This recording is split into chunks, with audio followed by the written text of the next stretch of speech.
तो आज के हमारे इस YouTube चैनल में आज हम लोग जो बात करने जा रहे हैं, हम लोग जो चर्चा करने जा रहे हैं वह है बिहार STT कॉमर्स 2022 की जो शिक्षक पात्रता परीक्षा आई हुई है उसका पार्ट 2, जिसमें 50 नंबर के आर्ट ऑफ टीचिंग से रिलेटेड जो टॉपिक है उस पर हम लोग आज चर्चा करने जा रहे हैं। यह आर्ट ऑफ टीचिंग का चैप्टर नंबर 3 है, जिसमें हम लोग आज देखेंगे, आज हम लोग डिस्कशन करेंगे, जिस पर चर्चा करेंगे वह है teaching methods, type and it's characteristics, merits and demerit of methods. शिक्षण विधियाँ कौन कौन सी हैं, कितने प्रकार हैं, इनकी क्या विशेषता हैं तथा इनके गुण और अवगुण के बारे में हम लोग आज चर्चा करने जा रहे हैं। तो आइए आगे बढ़ते हैं, विशेष ज़्यादा समय ना लेते हुए, क्योंकि समय की जो मर्यादा है उसके साथ हम लोगों को चलना चाहिए। आप लोगों से यही आग्रह है कि आप यदि इस तैयारी को कर रहे हैं तो इस वीडियो के आखिरी तक बने रहें, जिससे जो बताई जाएगी, सलाह दिए जाएंगे, वह आपके लिए काफ़ी उपयोगी होगा। न केवल STET के परीक्षा के लिए बल्कि CTET या अन्य शिक्षक पात्रता परीक्षा या शिक्षक नियोजन संबंधी जहाँ भी प्रतियोगिता परीक्षाएं होती है, जैसे NVS है, KVS है, आर्मी स्कूल है, सैनिक स्कूल है, इन सभी स्कूलों में भी जब शिक्षक पात्रता परीक्षा होती है, उनके सिलेक्शन के लिए जो भीतर में एंट्रेंस टेस्ट होता है उसमें भी यह हमारा यह वीडियो आपको आखिरी तक देखने से काफ़ी उपयोगी सिद्ध होगा। तो हम लोग चर्चा करने जा रहे हैं शिक्षण को लेकर के। शिक्षण क्या है? तो जैसा कि नाम से ही पता चल रहा है कि शिक्षण अर्थात शिक्षा से जुड़ी हुई चीज़ें हैं, अर्थात यह शिक्षण की वह प्रक्रिया है जिसमें हम अपने ज्ञान को एक पीढ़ी से दूसरी पीढ़ी तक देते हैं और इसे ही हम शिक्षण कहते हैं। विशेष इनकी अन्य परिभाषाएं, इनके अन्य प्रकार हम लोग जो है कि आगे बढ़ते हैं। तो शिक्षा एक त्रिमुखी प्रक्रिया है। आपसे परीक्षा में पूछा जाता है कि शिक्षा त्रिमुखी प्रक्रिया है, दो मुखी प्रक्रिया है, चतुर्मुखी प्रक्रिया है, तो हम बताएंगे इसका उत्तर होगा कि शिक्षा एक त्रिमुखी प्रक्रिया है। और त्रिमुखी इसलिए है कि इसमें शिक्षक, शिक्षार्थी और साथ में तीसरा जो वह होता है विषय के माध्यम, करिकुलम या फिर पाठ्य पुस्तकें होती हैं। तो शिक्षण का अर्थ है कि संबंध स्थापित करना। शिक्षण का अर्थ है संबंध स्थापित करना। इसमें प्रश्न, हर एक वाक्य में आपके लिए कुछ न कुछ प्रश्न बनते हैं, अतः आप ध्यान से वीडियो के आखिरी तक देखें, जिससे कि आपका कोई भी प्रश्न इस क्षेत्र से नहीं छूट सके। शिक्षक और शिक्षार्थी एवं विषय, इनके मध्य जो रिलेशन होता है, संबंध होता है, इसे ही हम शिक्षण के नाम से जानते हैं। शिक्षण क्या है? तो शिक्षण शिक्षक, विद्यार्थी एवं विषय, पाठ्यचर्या तीनों बिंदुओं में संबंध स्थापित किए जाने वाला ही संबंध कहलाता है।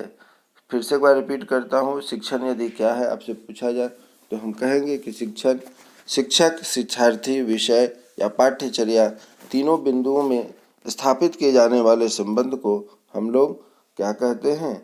हम लोग शिक्षण कहते हैं। शिक्षक शिक्षण के समय अपनी सक्रियता एवं सजीवता दिखलाता है एवं विद्यार्थी अधिगम के समय।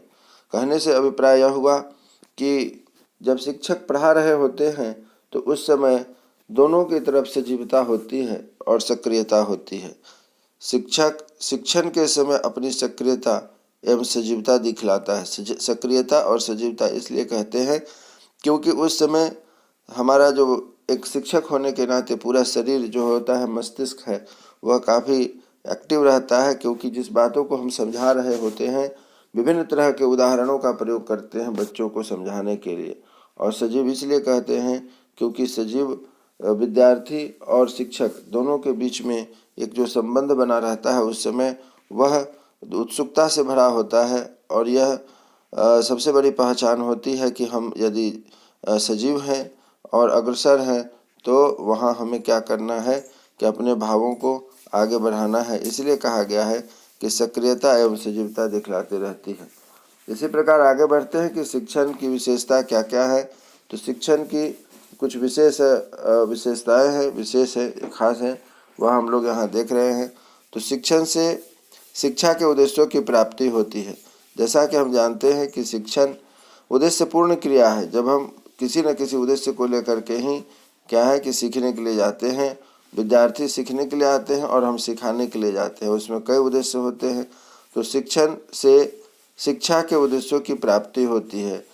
दूसरा है कि शिक्षण सीखने के नियमों पर आधारित होती है। शिक्षण सीखने के नियमों पर आधारित होती है, अर्थात हम बिना किसी नियम के सीख नहीं सकते हैं। जिन बातों को हम सीखते हैं वह कहीं ना कहीं नियम पर आधारित होते हैं। जैसे कि मान लीजिए हम फोर्स का नियम पढ़ रहे हैं, अर्थात गति का नियम पढ़ रहे हैं, तो उसमें न्यूटन्स ने जो सिद्धांत दिए हैं, नियम दिए हैं, उस पर हम चलते हैं। उत्प्लावन का नियम पढ़ रहे हैं तो उसमें जो सिद्धांत और नियम दिए गए हैं उस पर हम लोग चर्चा करते हैं। इसी प्रकार कहा गया है कि शिक्षण सीखने के नियमों पर आधारित होता है। तीसरा पॉइंट कहा गया है कि शिक्षण बालक की क्रियाओं से पूर्ण होता है। शिक्षण बालक की क्रियाओं से पूर्ण होता है। इसका अर्थ यह हुआ कि शिक्षण की जो क्रिया हो रही है यह एक तरफा नहीं होती है। ऐसा नहीं है कि शिक्षक अपने आप बोलते रहते हैं और छात्र नहीं होते हैं और बोलते रहते हैं तो उसको हम कहेंगे शिक्षण है। नहीं, शिक्षण होने के लिए वहाँ पर शिक्षक के साथ साथ छात्र छात्राएं भी होते हैं और दोनों को क्रियान्वयन करने के लिए बीच में जो एक माध्यम होता है वह है पुस्तकें, किताबें, पाठ्य पुस्तकें होती है, जिसके आधार पर शिक्षक अपनी बातों को रखता है और छात्र छात्रा उसमें अपनी बातों को समझता है। इसी प्रकार चौथा पॉइंट है वह है प्रेरणात्मक तथा सृजनात्मकता। प्रेरणात्मकता और सृजनात्मकता इसलिए कहा गया है क्योंकि बच्चों को सिखाने में हमें एक खुशी मिलती है और हम उससे प्रेरित होकर के बच्चों को और अच्छे ढंग से सिखाने का प्रयास करते हैं। और उसका जब रिजल्ट अर्थात उसमें जब हम देखते हैं कि सकारात्मक विकास हो रहा है तो उसमें हमारे जो प्रयास है उसमें और उत्साह बढ़ जाता है। और इसी प्रकार सृजनात्मकता छात्रों के अंदर होती है। जब बच्चा सीख रहा होता है, सीखने से पहले उसे कुछ नहीं आते रहता है, लेकिन जब सीखता है तो उसके अंदर एक संरचनात्मकता का विकास होता है, जिसे हम क्रिएटिविटी भी कहते हैं। तो इसलिए कहा जा सकता है कि शिक्षण क्या है, प्रेरणात्मक तथा सृजनात्मकता की ओर अग्रसर होता है। उसके बिना शिक्षण पूरी नहीं हो सकती है। पांचवा पॉइंट है कि यह व्यक्ति के विभिन्नताओं पर आधारित होता है। यह व्यक्ति के विभिन्नताओं पर आधारित होता है। इससे अभिप्राय है कि हम जानते हैं कि कक्षा में विभिन्न मानसिकता, विभिन्न बैकग्राउंड के बच्चे आते हैं, तो सभी बच्चे एक जैसे नहीं सीखते। शिक्षक हमेशा प्रयास करता है कि उन्हें अच्छी से अच्छी शिक्षा दी जाए, परंतु वहाँ वह व्यक्ति जो विभिन्न स्तर के जो बच्चे आ रहे हैं उनको जब हम शिक्षक सिखाने की कोशिश करते हैं तो वह बच्चे जो अपने स्तर के आधार पर ही सीख पाते हैं। और हमारा प्रयास जो होता है वह सबके लिए बराबर होता है, परंतु सीख वही पाते हैं जिनकी मानसिक स्थिति, शारीरिक स्थिति तथा जिनका बैकग्राउंड सही होता है। इसलिए कहा गया है कि व्यक्ति की विभिन्नताओं पर आधारित होती है। छठा है कि यह चयनात्मक होता है।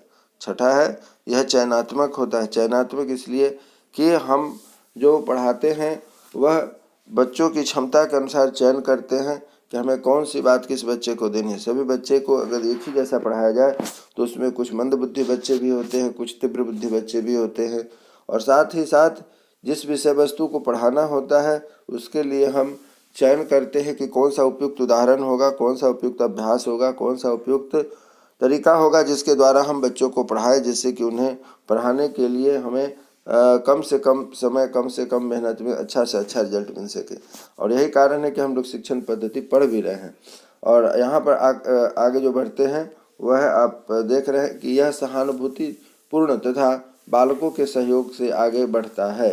सहानुभूतिपूर्ण इसलिए कहा गया है कि हम बच्चों की स्थिति को देखते हुए, वहाँ की उनकी कुछ कमजोरियों को देखते हुए हम उनके सहयोग में खड़े रहते हैं, बालकों के सहयोग में, छात्र छात्राओं के सहयोग में खड़े रहते हैं। इसीलिए कहा गया है कि सहानुभूतिपूर्ण तथा बालकों के सहयोग से आगे बढ़ता है। आठवां पॉइंट है यह पूर्ण रूप से व्यवस्थित एवं जनतांत्रिक होता है। पूर्ण रूप से व्यवस्थित होने का अभिप्राय यहाँ यह है कि स्टेप बाय स्टेप हम आगे बढ़ते हैं। जैसे आगे पीछे करके नहीं पढ़ा सकते हैं, एक स्टेप बाय स्टेप सिस्टम से बच्चों को शिक्षा ज्ञान दी जाती है, तभी बच्चे आपस में उन सभी टॉपिकों को कोरिलेट करके समझ पाते हैं। जहीं तहीं से जैसे तैसे यदि पढ़ाएंगे तो बच्चों में वह व्यवस्थित शिक्षा नहीं होगी और वह बच्चे नहीं समझ सकेंगे, जिससे कि शिक्षण अधूरा रह जाएगा। और जनतांत्रिक इसलिए कहा गया है क्योंकि हमने पढ़ा है, हमने पढ़ाया है, हम जानते हैं कि कक्षा में यदि बच्चों की इच्छा नहीं है तो वैसी स्थिति में शिक्षक बहुत प्रयास कर ले, लाख प्रयास कर लें, लेकिन बच्चे नहीं पढ़ पाएंगे। तो जनतांत्रिक से अभिप्राय यहाँ यह है कि हम शिक्षकों को यह ध्यान रखना होता है कि आज बच्चों को पढ़ने की क्या इच्छा है, क्या वह करना चाहते हैं, पढ़ना चाहते हैं, खेलना चाहते हैं, प्रश्नोत्तरी करना चाहते हैं, अंतराक्षरी करना चाहते हैं। अर्थात यह है कि अधिक से अधिक छात्र छात्राओं की जो भावनाएं होती है कक्षा में, उन्हीं बातों को ध्यान में रख करके हम शिक्षक उनको आगे का पाठ पढ़ाते हैं। चलिए इसी प्रकार आगे बढ़ते हैं कि अच्छी शिक्षण विधि की क्या क्या विशेषता है। यह हमारे इस आज का यह टॉपिक जो है उसके लिए बहुत ही महत्वपूर्ण है, उसका मुख्य कंटेंट है जिसमें कि हम लोग को पढ़ना अच्छी शिक्षण विधि की क्या विशेषताएं होती हैं। Characteristics of the good teaching method में हम लोग इसे पढ़ रहे हैं। इस विधि में क्या होता है कि यह वही विधि जिसमें उत्तम है, मतलब जो मेथड हम सिखा रहे हैं बच्चे को, वह विधि उत्तम है जो विद्यार्थियों में सीखने के लिए प्रेरणा का जागृत करते हैं, अर्थात बच्चों को उत्साहित करती है। बच्चे खुद से आगे बढ़ कर के आते हैं और उसका रिजल्ट भी मिलता है, उनका परीक्षा फल या आगे बढ़ने का जो उद्देश्य है वह भी आगे मिलता है। इसीलिए इसे कहा गया है कि विधि वह है जो विद्यार्थियों में सीखने के लिए प्रेरणा का जागृत करती है। दूसरा कहा गया है कि शिक्षा के निर्धारित उद्देश्यों को प्राप्त करने की चेष्टा करता है। शिक्षा के निर्धारित उद्देश्यों को प्राप्त करने की चेष्टा करता है, अर्थात छात्र क्या करते हैं, वह जो निर्धारित दिए गए उद्देश्य होते हैं कि शिक्षक और छात्र बैठ करके एक उद्देश्यपूर्ण शिक्षा, अर्थात जो बच्चे सीखने के लिए उस कक्षा में आते हैं और शिक्षक सिखाने के लिए जाते हैं, यह हम शिक्षक और छात्र दोनों के बीच का उद्देश्य होता है जो कि वहाँ पर पूरा होता है। इसलिए कहा गया है कि शिक्षा के निर्धारित उद्देश्यों को प्राप्त करने की चेष्टा करती है। तीसरा पॉइंट यह है कि स्पष्टता और निश्चितता होती है।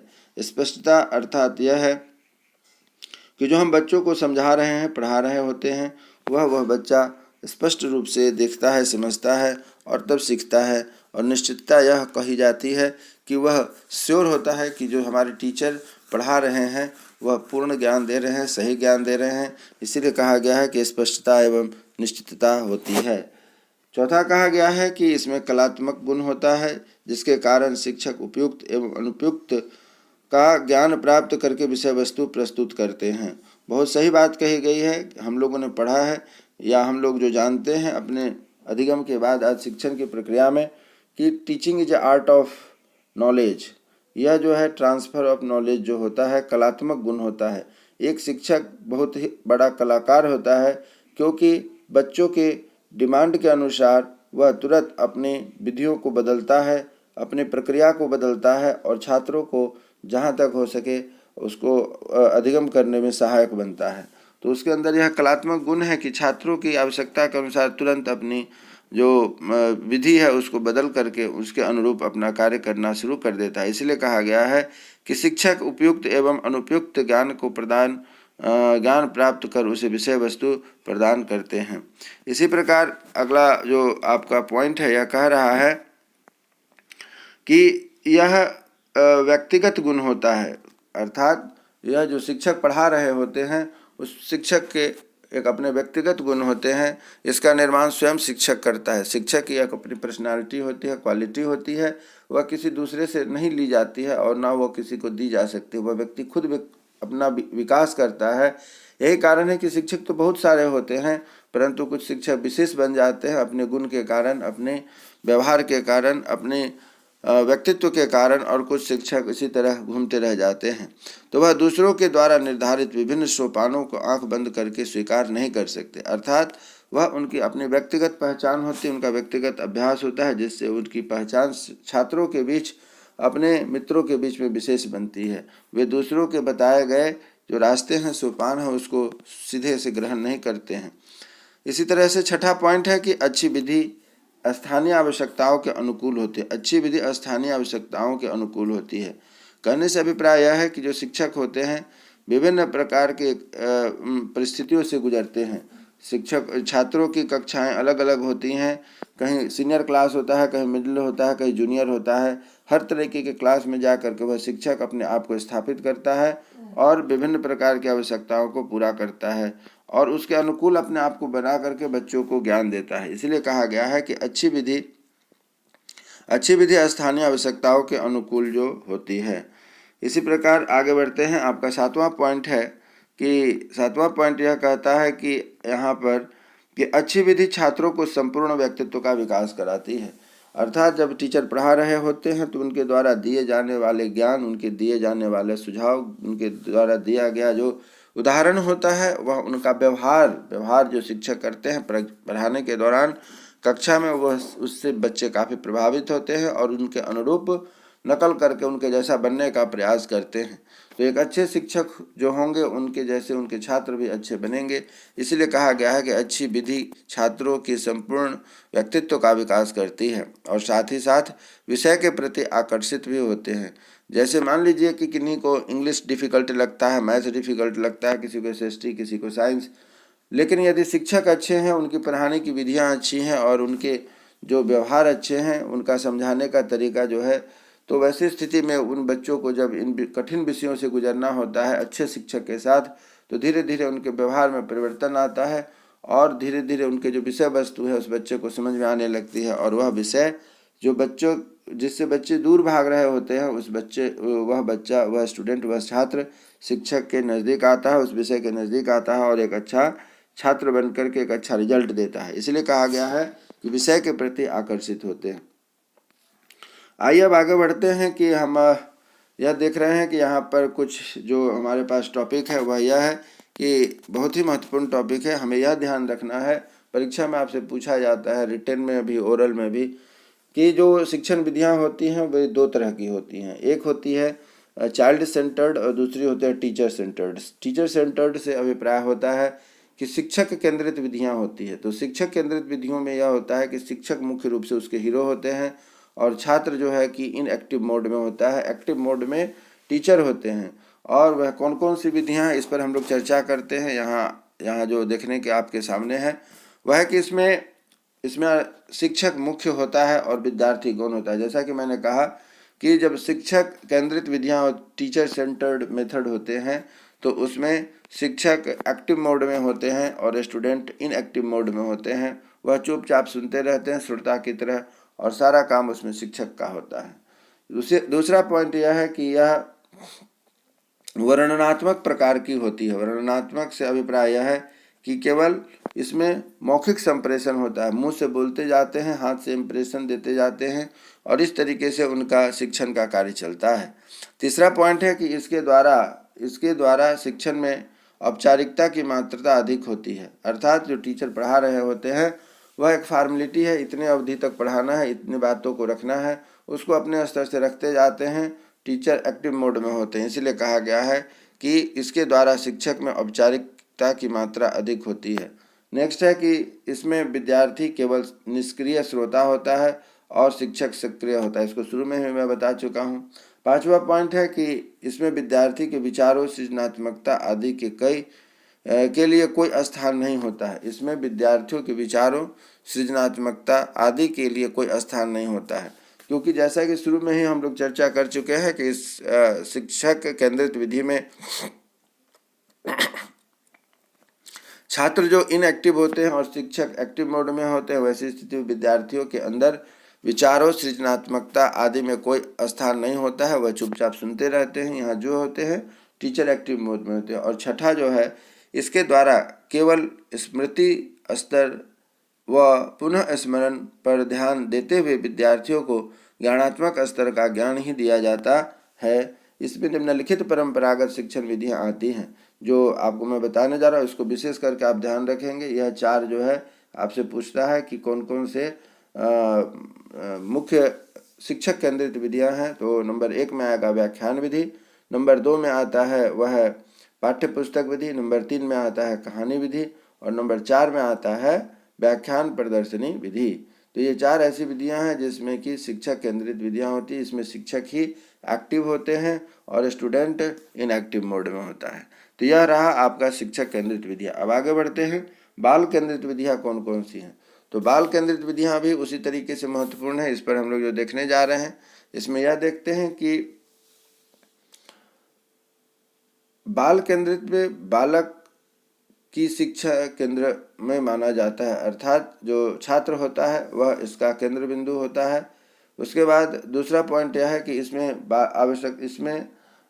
बालक की आवश्यकताओं, रुचि, स्तर, सृजनात्मकता आदि को ध्यान में रखा जाता है।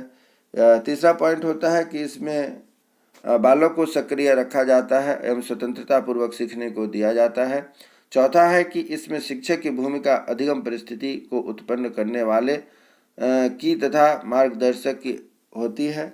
और पांचवा पॉइंट होता है कि इस विधि में करके सीखने के सिद्धांत की जो विधि है वह बहुत अच्छी और बच्चों के लिए उपयोगी सिद्ध होती है। उससे भी ज़्यादा महत्वपूर्ण यह है कि आपसे परीक्षा में पूछे जाते हैं कि वह कौन कौन सी विधियां हैं जो कि बाल केंद्रित है। आपको विशेष करके इसे याद रखना चाहिए। ऑप्शन में पूछा जाता है, कुछ ऑप्शन दिए जाएंगे, उसमें आपसे पूछे जाएंगे इसमें बाल केंद्रित विधियां कौन सी हैं और शिक्षा बाल केंद्रित विधियां कौन सी है, तो उसमें आपको जवाब देना होगा। तो ऊपर हम लोगों ने चर्चा किया है वह था शिक्षक केंद्रित विधियां। अब हम लोग जो देखने जा रहे हैं वह है बाल केंद्रित विधियां, और मुख्य रूप से बाल केंद्रित विधियों के बारे में हमें ध्यान रखना चाहिए।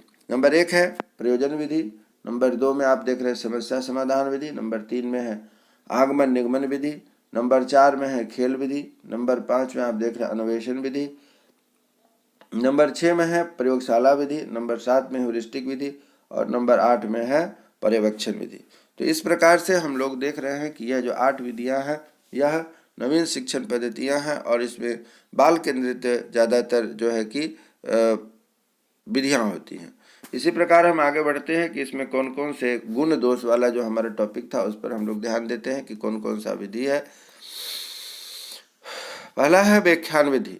व्याख्यान विधि में क्या होता है इस चीज़ को हम लोग देखते हैं और ध्यान से देखेंगे, क्योंकि जैसा कि मैंने शुरू में कहा था यह वीडियो बहुत ही उपयोगी होने वाला है, न केवल आपके STET की परीक्षा के लिए बल्कि अन्य परीक्षाओं के लिए भी, जहां पर आप शिक्षक बनना चाहते हैं और शिक्षक के नियोजन नियुक्ति की क्रिया में वहां पर जो परीक्षाएं ली जाती हैं, KVS, NVS, central school, army school और भी बहुत सारे स्कूल हैं, कितना का मैं नाम बताऊं। सभी परीक्षाओं में जो परीक्षा ली जाती है उसमें यह सभी विधियां आपके लिए बहुत ही उपयोगी होगी। इसलिए इस वीडियो को आखिरी तक देखें, ध्यान से देखें, आपके लिए बहुत ही उपयोगी और कारगर साबित होने जा रही है। यहाँ जो मुख्य बात है कि कुछ सामान्य विधियों के बारे में हम लोग चर्चा करने जा रहे हैं। उसमें से प्रमुख है व्याख्यान विधि। यह प्राचीन विधि है। आपसे पूछा जाएगा कि व्याख्यान विधि कौन सी विधि है, तो हमें बताना होगा ऑप्शन में कि यह सबसे एक प्राचीन विधि है। इस विधि में शिक्षक यह मानकर चलता है कि विद्यार्थी सीखी जाने वाली विषय वस्तु तथा संबंधों को समझने की योग्य रखता है। कहने का मतलब यह हुआ कि व्याख्यान विधि वहीं दी जाती है जहां बच्चों की उम्र अधिक होती है और हम समझते हैं यह बात कि बच्चे जो सीख रहे हैं वो सब के सब आसानी से सीख रहे हैं और इन्हें यह सारी बात जो हम पढ़ा रहे हैं वह समझ में आ रहा है और वह सीखते जा रहे हैं। इसलिए कहा गया है कि इस विधि में शिक्षक यह मानकर चलता है कि विद्यार्थी सीखी जाने वाली विषय वस्तु अथवा संबंधों को समझने में योग्यता रखता है। यह बहुत ही महत्वपूर्ण बात है। थॉमस एम रिक के अनुसार कहा गया है कि व्याख्यान तथ्यों, सिद्धांतों या अन्य संबंधों का प्रतिपादन है जिनको शिक्षक अपने सुनने वालों को समझाना चाहता है।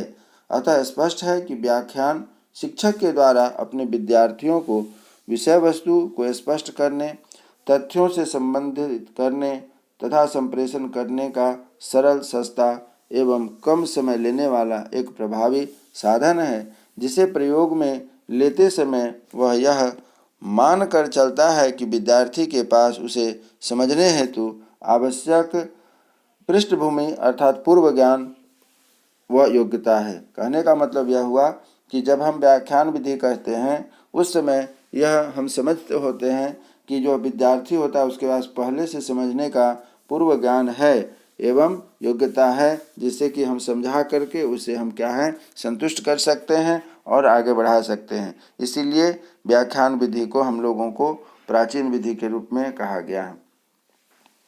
इसमें गुण कौन कौन से हैं, इस पर हम लोग चर्चा करते हैं। गुण है कि यह जो विधि है यह उच्च कक्षाओं के लिए उपयोगी होता है। यह समय, परिश्रम, धन की दृष्टि से कम खर्चीला होता है। इसके द्वारा एक समय में विद्यार्थियों के बड़े समूह का शिक्षण किया जाता है, अर्थात हम एक साथ में सैकड़ों बच्चों को एक साथ पढ़ा सकते हैं। यह विद्यार्थियों को सुनने व ध्यान लगाने में प्रशिक्षित करता है, अर्थात टीचर जो शिक्षक जो पढ़ा रहे होते हैं उनके पढ़ाई के प्रति उन्हें ध्यान आकृष्ट करने में मदद करता है। और यह विद्यार्थियों में तर्क शक्ति का विकास करती है। इसमें विषय का तार्किक क्रम बना रहता है। यह इसके गुण हो गए। अब हम जो पढ़ने जा रहे हैं अगला टॉपिक है इसके दोष के बारे में कि इसमें कौन कौन सी डिमेरिट्स हैं। जैसा कि हमारे सिलेबस में कहा गया है कि मेरिट और डिमेरिट दोनों को पढ़ना है, तो इसलिए हम लोग जो है इसका डिमेरिट पढ़ रहे हैं। क्या है कि निम्न कक्षाओं के लिए यह उपयोगी नहीं है। व्याख्यान विधि जो है वह निम्न कक्षाओं के लिए, छोटे बच्चों के लिए उपयोगी नहीं होता है।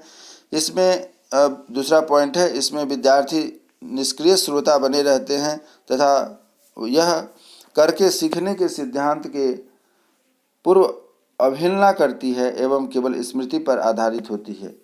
तीसरा कहता है कि इसमें ध्यान अधिक समय तक केंद्रित नहीं हो पाता है, रुचि नहीं रह पाती है और मौलिक चिंतन के अवसर प्राप्त नहीं हो पाते हैं। और इसमें सिद्धांत ज्ञान पर अधिक बल देना तथा प्रभुत्ववादी होती है। अब दोष और गुण पढ़ने के बाद जो कुछ मुख्य सुझाव हैं वह भी हमारे पास निकल करके आता है कि हमें क्या ध्यान रखना चाहिए व्याख्यान विधि में, उस पर हम लोग एक बार ध्यान दे देते हैं। तो व्याख्यान विधि में प्रयोग हेतु कौन कौन से सुझाव हैं, अर्थात व्याख्यान विधि जब हम पढ़ा रहे होते हैं तो हमें किन बातों का ध्यान रखना चाहिए, यह यहाँ पर आप देख रहे हैं। व्याख्यान से पूर्व विषय वस्तु को अंतर संबंधित कर उचित उदाहरणों के द्वारा योजनाबद्ध कर लेना चाहिए ताकि एक रूपरेखा बनी रह सके, अर्थात बना ली जानी चाहिए। जो हम शिक्षक पढ़ा रहे होते हैं तो पढ़ाने से पहले वहाँ एक रूपरेखा उदाहरण के द्वारा, कोरिलेशन के द्वारा, जो कि आपकी टॉपिक से अगली टॉपिक का संबंध होगा, उसको स्थापित कर लेना चाहिए। तभी हम व्याख्यान विधि को शुरू करें तो शिक्षक के साथ साथ छात्र छात्राओं दोनों के लिए अच्छा होता है। नेक्स्ट है, शिक्षकों को व्याख्यान देते समय अपने उच्चारण, हाव भाव, आवाज़ आदि पर भी ध्यान रखना चाहिए। थर्ड पॉइंट कहता है कि प्रस्तावना, भूमिका, संक्षिप्तीकरण या सारांश के समय इस विधि का प्रयोग किया जाता है। कहाँ कहाँ करते हैं, ध्यान रखना है। यह परीक्षा में आपसे प्रश्न पूछा है और पुनः पूछ सकता है कि प्रस्तावना, भूमिका, संक्षिप्तीकरण या सारांश के समय इस विधि का प्रयोग करना। आपसे पूछेगा कि व्याख्यान विधि का प्रयोग हम कहाँ करते हैं, तो आपको याद रखना होगा कि प्रस्तावना, भूमिका, संक्षिप्तीकरण या सारांश के समय इस विधि का हम प्रयोग करते हैं। चौथा पॉइंट कहता है कि विद्यार्थियों की भाव मुद्रा को देखते हुए अनुमान लगाना चाहिए कि विद्यार्थी समझ रहे हैं या नहीं। साथ ही भाषा, शैली आदि सरल और सहज होनी चाहिए। पांचवा पॉइंट कहता है कि बीच बीच में एवं पाठ समाप्ति के समय प्रश्न भी पूछते रहना चाहिए। अर्थात इससे क्या होता है, बच्चों में जागरूकता बनी रहती है, निरस्ता नहीं बनती है। अतः बीच बीच में पाठ हमें समाप्ति करके प्रश्न भी पूछने चाहिए। और छठा है कि वैज्ञानिक की जीवनी पर किसी आविष्कार आदि का ऐतिहासिक वर्णन करना हो तो उसे भी उपयुक्त माना जाता है। अतः कह सकते हैं कि इस तरीके से इन बातों को अगर ध्यान में रखा जाए तो हमारा व्याख्यान विधि बहुत ही रुचिकर होगा, प्रभावी होगा तथा एक अच्छा माहौल बनाने में मदद करेगा। अब आगे बढ़ते हैं, वह दूसरा है कि पाठ्य पुस्तक विधि। पाठ्य पुस्तक विधि में हम देखते हैं कि क्या कहा जा रहा है कि यह जो विधि होती है यह सबसे सरल विधि होती है। इसमें शिक्षक तथा विद्यार्थी दोनों ही परिश्रम कम होता है तथा कक्षा में सभी स्तर के विद्यार्थियों को एक साथ पढ़ाया जाता है। पाठ्य पुस्तक के प्रयोग के आधार पर 4 प्रकार की पाठ्य पुस्तक विधि का वर्णन किया गया है। 4 तरह के हैं, आप यहाँ ध्यान देंगे। पहला है स्मृतिकरण प्रणाली, अर्थात पाठ्य पुस्तक को अक्षरशः रटने को कहा जाता है। ध्यान से समझिएगा, आपसे प्रश्न पूछा जाता है कि स्मृतिकरण प्रणाली क्या होता है, तो पाठ्य पुस्तक को अक्षरशः रटने की क्रिया को स्मृतिकरण प्रणाली कहते हैं। दूसरा होता है कि वर्णन परीक्षण प्रणाली, अर्थात शिक्षक विद्यार्थियों को कुछ पृष्ठ घर से रटकर आने के लिए कहता है, वह कक्षा में उसे सुनता है, इसे कहते हैं वर्णन परीक्षण प्रणाली। तीसरा है वह है कि शिक्षक विद्यार्थी पाठ्यपुस्तक प्रणाली।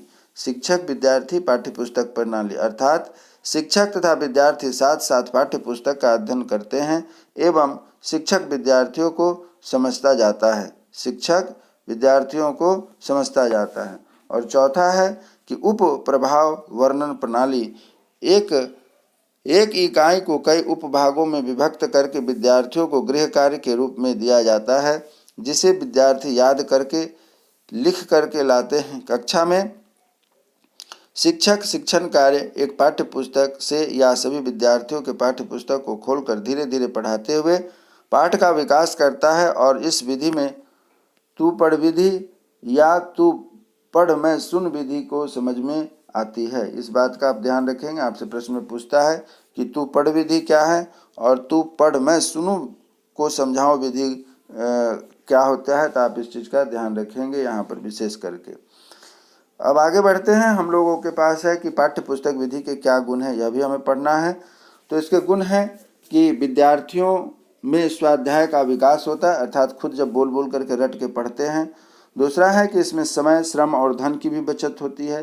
तीसरा है कि विद्यार्थियों की स्मरण शक्ति विकास होती है तथा सक्रिय होता है। आपसे प्रश्न यहाँ बनता है कि बच्चों में स्मरण शक्ति बढ़ाने तथा सक्रिय करने के लिए किस विधि का प्रयोग करना चाहिए, तो हम कहेंगे कि पाठ्यपुस्तक विधि का प्रयोग करना चाहिए। इससे क्या है कि उसके अंदर शक्ति का विकास, स्मरण शक्ति का विकास तथा सक्रियता बढ़ती है। इसके दोष कौन कौन से हैं, इस पर भी हमको ध्यान रखना है। यहाँ देख रहे हैं कि दोष कौन कौन से हैं। यह मनोवैज्ञानिक तथा वैज्ञानिक दोनों ही दृष्टिकोण से उचित नहीं माना जाता है। दूसरा है कि विद्यार्थियों में रटने की प्रवृत्ति पनपती है। तीसरा है कि व्यक्तिगत भिन्नता के सिद्धांत की अवहेलना होती है। सभी विद्यार्थी एक ही पाठ्यपुस्तक का अध्ययन करते हैं। चौथा है कि पाठ्यपुस्तक उद्देश्य प्राप्ति का साधन होता है, शिक्षक उसे ही साध्य मान लेते हैं। और पांचवा है केवल सैद्धांतिक ज्ञान दिया जाता है, व्यवहारिक और प्रयोगात्मक नहीं दिया जाता है। अब इस प्रकार हम आगे बढ़ते हैं। तीसरा हमारा पॉइंट है वह है कि प्रदर्शन व्याख्यान विधि क्या होती है। प्रदर्शन व्याख्यान विधि यहाँ क्या है, इस पर हम लोग चर्चा करने जा रहे हैं। तो भारतीय परिस्थितियों के अनुरूप यह सर्वाधिक उपयुक्त, व्यवहारिक तथा उपयोगी विधि मानी जाती है। यहाँ जो आप ध्यान से देख रहे हैं इसकी विशेषता बताई गई है, इसका आप ध्यान से देखिएगा। यह किसी भी वस्तु को रचना तथा कार्य प्रणाली का वास्तविक रूप ज्ञान कराती है। यह कौन? प्रदर्शन और व्याख्यान प्रदर्शन विधि को कहा गया है। यह किसी भी वस्तु की रचना और कार्य प्रणाली वास्तविक रूप से ज्ञान कराती है। विद्यार्थियों को भी क्रिया के पर्याप्त अवसर दिए जाते हैं। उन्हें प्रश्न पूछने व प्रदर्शन में सहायता देने के कई अवसर मिलते हैं। किसी घटना, परिस्थिति, वस्तु आदि को दृश्य रूप में विद्यार्थियों के समक्ष प्रदर्शित कर उसे स्पष्ट करना ही इस विधि का मुख्य उद्देश्य होता है। क्या होता है? इस घटना परिस्थिति में वस्तु आदि का दृश्य रूप विद्यार्थियों के सामने प्रस्तुत करना ही इसका मुख्य उद्देश्य होता है। इसमें शिक्षक विद्यार्थियों के समक्ष वस्तुओं को प्रदर्शित करके स्पष्ट करता है कि समय समय पर उनकी सहायता लेता है। इसके गुण क्या हैं, यह भी बहुत महत्वपूर्ण है, हमें इस बातों को ध्यान रखना चाहिए। यह है कि यह एक मनोवैज्ञानिक सिद्धांत पर आधारित होती है। दूसरा है यह समय व धन की दृष्टि से कम खर्चीली है, क्योंकि शिक्षक स्वयं स्पष्ट करता है, अतः केवल एक उपकरण की आवश्यकता होती है तथा शिक्षक शीघ्र व कुशलतापूर्वक प्रदर्शन पर जटिल विषय वस्तु को स्पष्ट कर देता है। और तीसरा कहा जाता है सुनने की अपेक्षा देखी गई वस्तु अधिक समय तक याद रहती है। तो विद्यार्थी वैज्ञानिक विधि तथा वैज्ञानिक सत्यों पर आधारित होकर के इस विधि को ध्यान से सुनता है। अब इसका जो है कि वह दोष हम लोग देखते हैं कि इसमें क्या दोष है। दोष यह है कि इसमें करके सीखने के सिद्धांत की अवहेलना होती है। इसमें छात्र करते नहीं हैं, शिक्षक करते हैं और छात्र देखते हैं। दूसरा है कि विद्यार्थी केवल रुचिकर प्रदर्शन में ही सक्रिय रहता है, अर्थात जो अभिक्रिया या जो प्रदर्शन विधि हो रही है उसमें यदि उसे मन लगता है, रुचिकर लगता है तो सक्रिय रहता है, अन्यथा वह सक्रिय नहीं रहता है, निष्क्रिय रहता है। इसी प्रकार है कि इसमें शिक्षक की सभी कार्य करता है, अतः यह शिक्षक केंद्रित विधि होती है। चौथा है कि इसमें व्यक्तिगत भिन्नता के सिद्धांत की अवहेलना की जाती है एवं सभी स्तर के विद्यार्थी एक ही गति से विकास करते हैं। और पांचवा है कि प्रदर्शन पूर्व तैयारी न होने से यह उपकरण को खराब होने से शिक्षण कार्य अप्रभावी हो जाते हैं, अर्थात पहले से हमें ऑपरेटर्स को तैयार करके रखना चाहिए। चौथी विधि अब हम लोग पढ़ने जा रहे हैं वह है प्रयोजना विधि। यह भी बहुत महत्वपूर्ण होता है और इसकी कुछ खास विशेषताएं हैं प्रयोजना विधि की, जिसके बारे में हम लोग यहाँ पर चर्चा करेंगे। प्रयोजना विधि है कि यह जॉन डेवी के व्यवहारवाद पर आधारित। आपसे प्रश्न पूछता है कि जॉन डेवी किस लिए विख्यात थे, तो उन्होंने प्रयोजन विधि का आविष्कार किया था। या यूँ पूछा जाता है कि जॉन डेवी साहब ने क्या किया था, तो व्यवहारवाद का। और व्यवहारवाद की देन किनकी है, तो जॉन डेवी साहब की देन है। तो इस प्रकार से यहाँ से प्रश्न बनते हैं आपसे।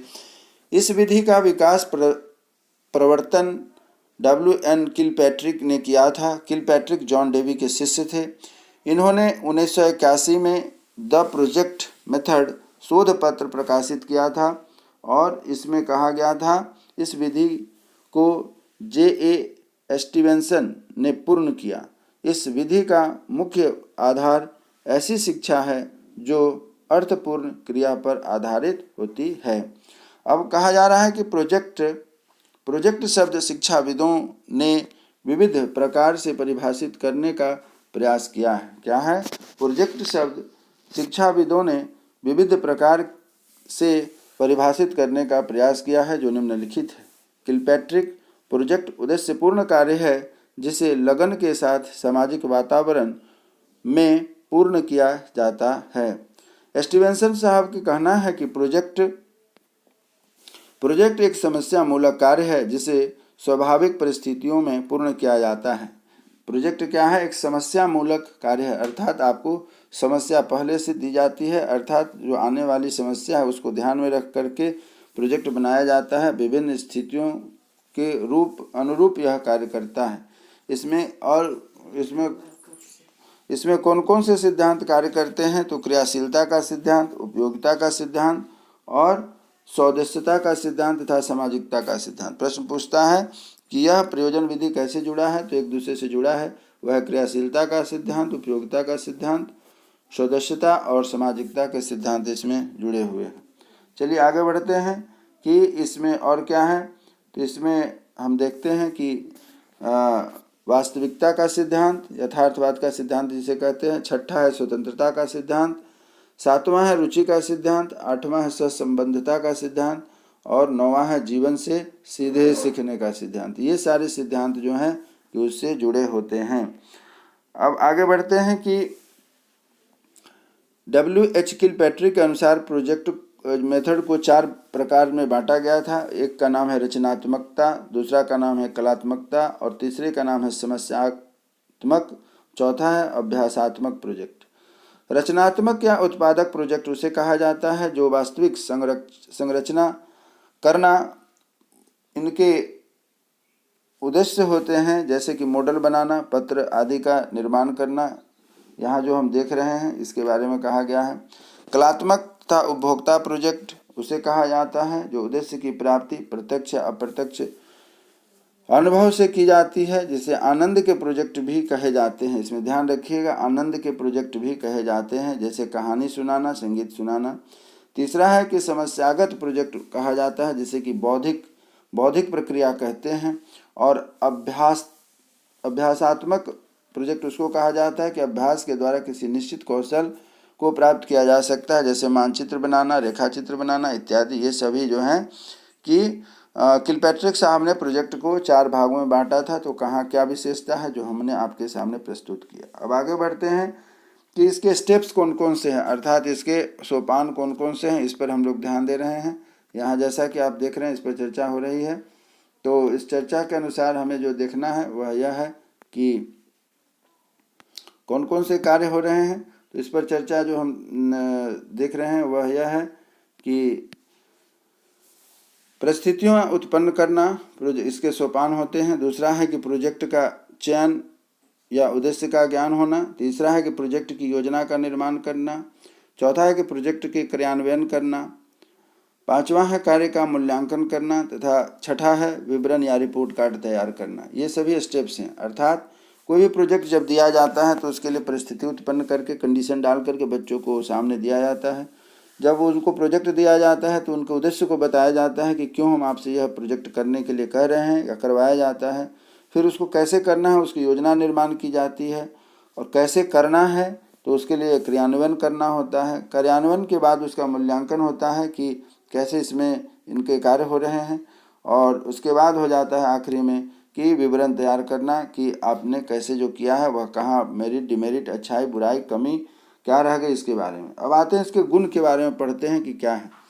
गुण यह है कि यह विधि तत्परता के नियम और अभ्यास पर आधारित होती है। दूसरा है क्रिया अर्थपूर्ण एवं स्वयं में संपूर्ण होती है। तीसरा है कि विद्यार्थियों की रुचि प्रारंभ से अंत तक बनी रहती है, क्योंकि इसका लक्ष्य निश्चित व स्पष्ट होता है। इस विधि में स्वतंत्रता का वातावरण होता है, विद्यार्थी सक्रिय रहता है तथा क्रिया किए जाने वाले क्रिया का जीवनोपयोगी होता है। अर्थात जो प्रोजेक्ट में काम किए जाते हैं उसके जीवन के क्षेत्र में काम आने वाले होते हैं। यह वैज्ञानिक सिद्धांतों पर आधारित होता है। पांचवा है कि यह अधिगम की लोकतांत्रिक विधि है। विद्यार्थी स्वयं प्रोजेक्ट चयन, योजना निर्माण तथा क्रियान्वयन करते रहते हैं।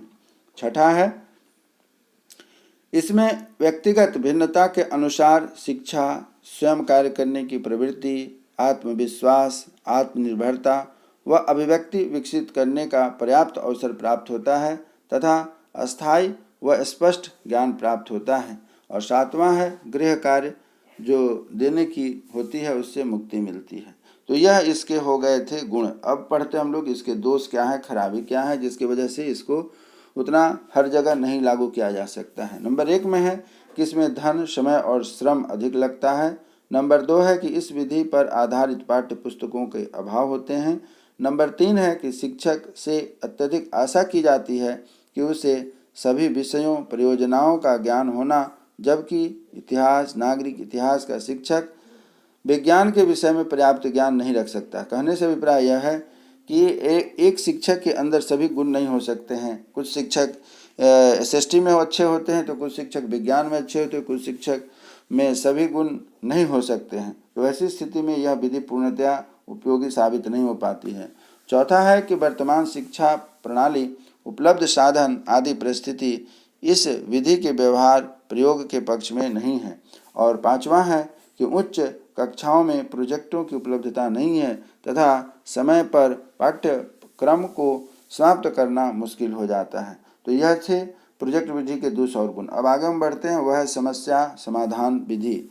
समस्या समाधान विधि में देखते हैं कि क्या कहा गया है, किसे हम कहते हैं समस्या समाधान विधि। तो इसमें हम देखते हैं कि समस्या समाधान विधि जो कह रहा है वह यह है कि यह वैज्ञानिक विधि पर आधारित होती है। यह बहुत ही महत्वपूर्ण बात है, आपसे परीक्षा में पूछे जाते हैं कि वैज्ञानिक विधि पर आधारित कौन सी विधि है, तो समस्या समाधान विधि। या समस्या समाधान विधि को हम कैसे देखते हैं, तो इसमें वैज्ञानिक विधि पर आधारित विधि होती है। इसमें जो एक बात और निकल करके सामने आती है कि इसमें सर्वप्रथम विद्यार्थियों के समक्ष ऐसी परिस्थिति पैदा की जाती है कि उसके सम्मुख कोई समस्या उत्पन्न हो, या उसके पश्चात वह समस्या के समाधान हेतु विविध प्रयास कर शिक्षक के निर्देश में उसका समाधान करता है। कौन? वह है विद्यार्थी। आगे बढ़ते हैं कि समस्या समाधान विधि के कौन से सोपान होते हैं, अर्थात कितने स्टेप्स हैं। तो सबसे पहला होता है कि समस्या का निर्माण एवं चयन। उसके बाद होता है समस्या का प्रस्तुतिकरण। तीसरा होता है समस्या से संबंधित प्रदत्त आंकड़े या संग्रह। चौथा होता है परिकल्पना का निर्माण। पांचवा होता है परिकल्पना की जांच या परीक्षण। छठा होता है प्राप्त आंकड़ों का विश्लेषण करना। और सातवां होता है निष्कर्ष निकालना। यह बहुत कुछ आप देख रहे हैं कि प्रोजेक्ट विधि से जुड़ा हुआ होता है। और इसी प्रकार आगे बढ़ते हैं, इसके गुण क्या है और इसके दोष क्या हैं। गुण है कि विद्यार्थियों में वैज्ञानिक विधि से कार्य करने की जो अभिवृत्ति होती है उसका विकास होता है। नंबर 2 है कि विद्यार्थियों में चिंतन शक्ति, तर्क क्षमता और विवेचना शक्ति का विकास होता है। नंबर 3 है कि व्यक्तिगत भिन्नता के अनुसार शिक्षण होता है। नंबर 4 है कि क्रिया आधारित शिक्षण की प्रचुरता से प्राप्त ज्ञान अस्थायी होता है। ये इसके गुण हो गए।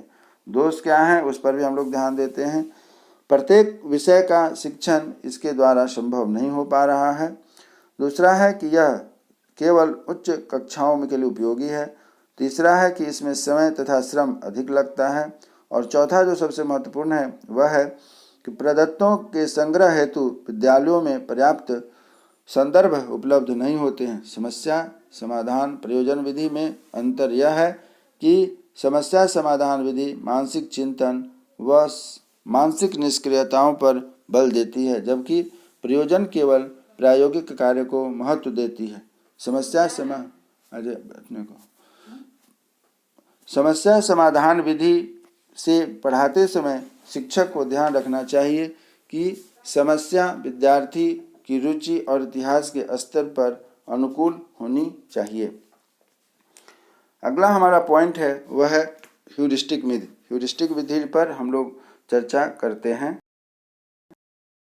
ह्यूरिस्टिक मेथड में हम लोग यहाँ देखने जा रहे हैं कि यह विधि के प्रवर्तक city of guilds of London institute के केंद्रीय तकनीकी कॉलेज में रसायन के प्रोफेसर H.E. आर्मस्ट्रॉन्ग थे। ह्यूरिस्टिक मेथड के प्रवर्तक कौन थे?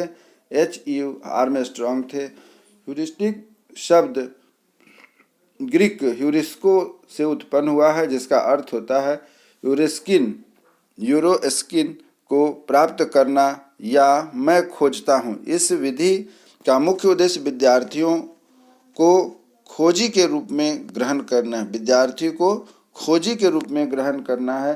इसका मुख्य उद्देश्य जो हम देख रहे हैं वह यह कहता है कि विद्यार्थी को खोजी के रूप में ग्रहण करना होता है, जैसा कि यहाँ पर हम लोग देख रहे हैं। Professor H.E. आर्मस्ट्रॉन्ग के अनुसार यह शिक्षण की वह विधि है जिसके द्वारा हम विद्यार्थी को एक खोजी के रूप में रख सकते हैं। हर्बर्ट स्पेनर ने स्पष्ट किया कि इस विधि में विद्यार्थी को कम से कम बताया जाए और जितना अधिक से अधिक संभव हो उसको खोजने के लिए प्रोत्साहित किया जाए। तो इसमें जो मुख्य बातें हैं हम लोगों को ध्यान रखना है कि ह्यूरिस्टिक मेथड में हम लोग छात्रों को, अभ्यर्थियों को, जो विद्यार्थी होता है उसे अधिक से अधिक खोजने के लिए प्रयास करने के लिए प्रोत्साहित करें। अतः स्पष्ट है कि यह विधि विद्यार्थियों को सक्रिय रखने हेतु इसमें वैज्ञानिक दृष्टिकोण को विकसित करती है तथा स्वयं ज्ञान प्राप्ति पर बल देती है। चलिए आगे बढ़ते हैं। इसके गुण क्या क्या हैं इस पर हम लोग चर्चा करते हैं। तो इसके गुण है कि वैज्ञानिक प्रगति के निकट विद्यार्थियों में जिज्ञासु व खोज अभिवृत्ति विकसित करने में सहायक होता है।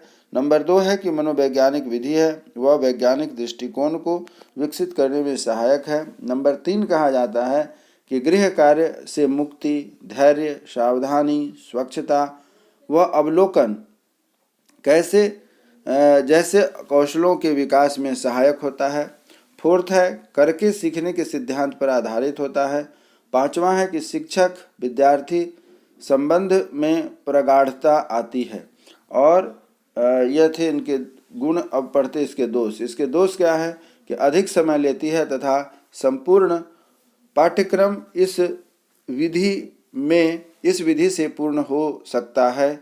और नंबर 2 है कि निम्न कक्षाओं में विद्यार्थियों के लिए उपयोगी है क्योंकि उनकी बुद्धि परिपक्व नहीं होती है। अर्थात छोटे क्लास के बच्चे जो हैं, नीचे क्लास के जो बच्चे हैं, उनको हम यदि इस विधि से पढ़ाते हैं तो वह बच्चे की जो बुद्धि है वह और तीव्र होती है और वह तेज़ी से सीखने में अपने आप को अग्रसर महसूस करता है।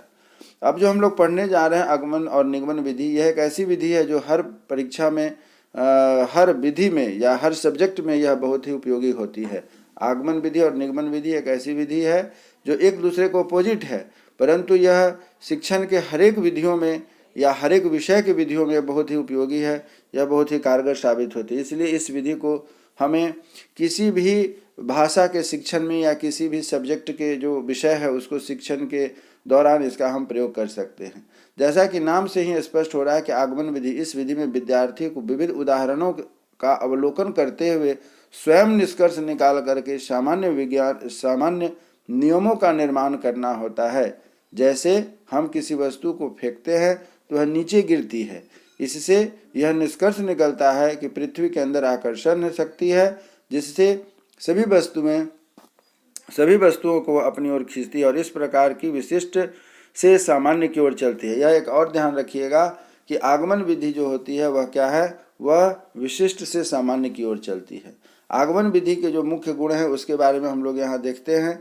आगमन विधि के यहाँ जो मुख्य गुण है, यह कहता है कि यह प्रकरण के अनुसार विशिष्ट उदाहरणों को प्रस्तुत करता है। यह निरीक्षण करना, सामान्यीकरण के द्वारा नियम का निर्माण करना तथा नियमों का परीक्षण करना हमें सिखाता है।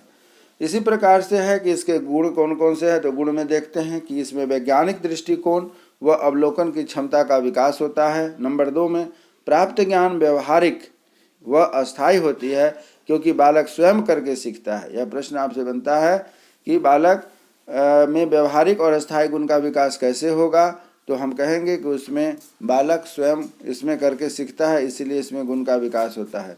तीसरा है कि यह सामान्यतः गणित, विज्ञान और व्याकरण के विषय के लिए बहुत ही उपयोगी होता है। यह भी आपसे प्रश्न पूछा जाता है कि जो आगमन विधि है वह किन किन क्षेत्रों में काम करता है, तो गणित, विज्ञान और व्याकरण में मुख्य रूप से यह उपयोगी होता है। चौथा पॉइंट है कि यह तार्किक एवं मनोवैज्ञानिक विधि होती है, यह तार्किक और मनोवैज्ञानिक विधि होती है। और पांचवा है कि निम्न कक्षा में विद्यार्थियों के लिए अधिक उपयोगी है, निम्न कक्षा में विद्यार्थियों के लिए यह अधिक उपयोगी होता है। नेक्स्ट है दोष। इसमें दोष क्या क्या है आगमन विधि में, तो उच्च कक्षा के विद्यार्थियों के लिए उपयोगी नहीं होता है। नंबर 2 है कि अनुभवी एवं प्रशिक्षित शिक्षकों की इस विधि से शिक्षण करा सकते हैं। नंबर 3 है कि यह विधि गति की विधि होती है, अतः विद्यार्थियों में धैर्य होने पर ही निष्कर्ष प्राप्त किया जा सकता है। कई बार जल्दीबाजी में लिए गए निष्कर्ष गलत भी हो सकते हैं। और चौथा है कि यह प्राप्त निष्कर्षों को निगमन विधि से जांचा जाना आवश्यक होता है, अर्थात आगमन से जो हमने रिजल्ट प्राप्त किया उसका विपरीत होता है निगमन, इस विधि से जांचा जाना आवश्यक होता है। अब हम लोग पढ़ते हैं निगमन विधि। निगमन विधि क्या होती है, यह आगमन विधि की विपरीत विधि होती है और इस विधि में विद्यार्थियों के समक्ष सर्वप्रथम नियमों को तथा उसके पश्चात नियम की सत्यता की जांच के लिए उदाहरणों द्वारा पुष्टि की जाती है। यह विधि सामान्य से विशिष्ट की ओर जाती है। यह बहुत ही महत्वपूर्ण लाइन है, आपको ध्यान रखिएगा। प्रश्न में पूछा जाता है कि सामान्य से विशिष्ट के लिए हम जो सूत्र हैं उसमें कौन सी विधि का उपयोग करते हैं, तो उसे हम कहते हैं निगमन विधि। आगे बढ़ते हैं, इसी में है इनके स्टेप्स यानी सोपान और पद कौन कौन से हैं, तो प्रकरण पर आधारित नियमों व सिद्धांतों का प्रस्तुतिकरण, दूसरा है विशिष्ट उदाहरणों की प्रस्तुतिकरण और तीसरा है उदाहरणों को नियमों से संबंधित करना व स्थापना करना। इसके गुण क्या हैं वह भी हम लोग देख लेते हैं। यह विधि स्मरण शक्ति को बढ़ाती है क्योंकि विद्यार्थी नियमों को याद रखते हैं। नंबर 2 है इस विधि के द्वारा नियमों की सत्यता की जांच आसानी से हो जाती है। नंबर 3 है कि उच्च कक्षा में विद्यार्थियों के लिए उपयोगी है। नंबर 4 है कि समय की बचत होती है, पाठ्यक्रम शीघ्रता से पूर्ण हो सकता है। नंबर 5 है यह आगमन विधि की पूरक विधि होती है। इसके दोष कौन कौन से हैं उस पर भी ध्यान देख लेते हैं। यह मनोवैज्ञानिक सिद्धांतों के विपरीत अप्राकृतिक विधि होती है। क्या कहा गया, यह मनोवैज्ञानिक सिद्धांतों के विपरीत अप्राकृतिक विधि होती है क्योंकि विद्यार्थियों को पूर्व से निर्धारित सत्यापन मात्र करना होता है। पहले से जो नियम निर्धारित है उसी को प्रूफ करना होता है। नंबर 2 है कि यह रटने की प्रवृत्ति को विकसित करती है तथा वैज्ञानिक विधि व वैज्ञानिक दृष्टिकोण को विकसित करने में यह असमर्थ होती है। तीसरा पॉइंट है कि प्राप्त ज्ञान अस्पष्ट तथा अस्थायी होती है। विद्यार्थी यंत्रवत कार्य करते हैं। और चौथा है कि विद्यार्थियों को निष्कर्ष पूर्व में ही ज्ञात होता है, अतः रुचि नहीं रह पाती तथा तर्क, चिंतन, खोज आदि शक्ति विकसित नहीं हो पाती है। तो आप जो STET के अभ्यर्थी हैं उन सबों से मेरा कहना है कि यदि आपको हमारा यह वीडियो अच्छा लगा तो लाइक और शेयर करें। अब आगे अगले दिन मैं इससे आधारित जो प्रैक्टिस सेट होगा उस पर ध्यान आप लोगों का आकृष्ट करूंगा, जैसे कि परीक्षा में किस तरीके के प्रश्न आते हैं वह आप इसे देख सकें। यदि वीडियो अच्छा लगा तो लाइक शेयर के साथ साथ सब्सक्राइब करें, जिससे कि आपकी STET की तैयारी संबंधित आगे जो कुछ भी मैं लेकर के आऊँगा वह आपके लिए बहुत ही उपयोगी कारगर होगा, साबित होगा। अब समय की बहुत ही त्रुटि क्या कहें, समय की कमी है, जिसके वजह से पूरा सिलेबस जहाँ तक हो सके उसको हम प्रयास करेंगे कि आपको हम सहायता के रूप में मदद कर सकें। इसी उम्मीद के साथ कि फिर हमारी आपकी एक नए वीडियो में मुलाकात होगी आपके ही समस्या को लेकर के। तब तक के लिए जय हिंद, जय